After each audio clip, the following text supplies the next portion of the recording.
So I'm currently like, I'm a current Fuqua student, so I'm reaching out to a bunch of people right now.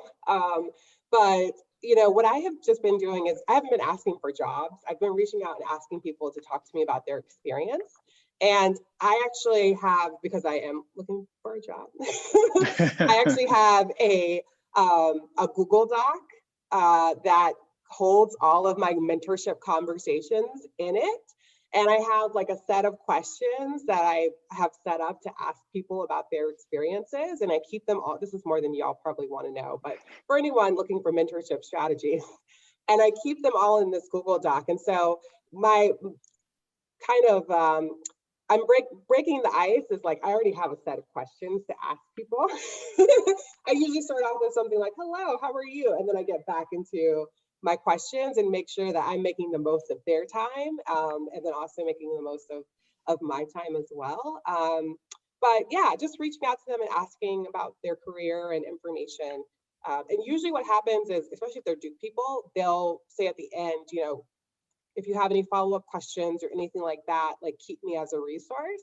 And that's sort of what I take for my next steps. Like if I need to come back to them or want to ask for advice or what have you, and I've done that, that's what I go back on. Like I said, I have never really, I don't know that I've ever really said to someone like, will you be my mentor? But that mentor relationship has been established because I keep going back to these people and they keep pouring into me and giving me advice and suggestions and offering to meet with me. And so that's how I've established mentors. But I don't know if it's ever been like we've signed a mentor contract. We'll do X and X for the forever, the future. But that's sort of how they've kind of created like natural relationships. Yeah. Yeah, I think I'm on the other end of that spectrum, Victoria, because I'm like, I would like to be my mentor. Here's my expectations. Here's what you expect from me. Yeah, I'm pretty formal about it because I want to make sure like we are on the same page. And also like what I owe you as a mentee, right? And that you are signing up for this. So you can opt out. Let's make sure, that way you don't use it. But I think you're right. I mean, obviously there's tons that fall sort of more organically, but even the ones that happen organically, I try to at least formalize the expectation piece.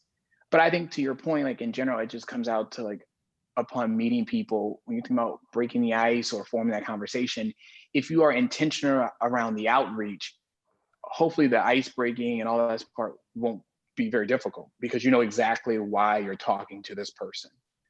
And I think that's often the missed opportunity is that people try to use mentors as a very exploratory phase of things. And I'm just Trey's opinion. I think people owe their mentor, they owe it to their mentor to do their own self-reflection before getting in front of them. So you self-reflect with your friends, with your mom, with your professors. And then when you get with your mentors, though, now it's time to be intentional. Now it's like, I know generally I'm moving in this direction. I've used my compass, I'm going north. Can you help me navigate the path there? What I sometimes as a mentor get calls on is, I don't know where the hell I'm at. It's dark, it's pitch black. Where am I going? Who am I? And I'm like, I feel like you should talk to somebody else about this because I don't even know you, right? Or I know you, but only in a small capacity, and I can't help with all of these things you need help with. So I don't know. I think for me, it becomes very formal because by the time I've gotten to the point where I want you to be a mentor, I've already done a lot of homework, right? Yeah. And so I'm not as organized as Victoria in my life, but I love the intentionality behind the process she's talking about.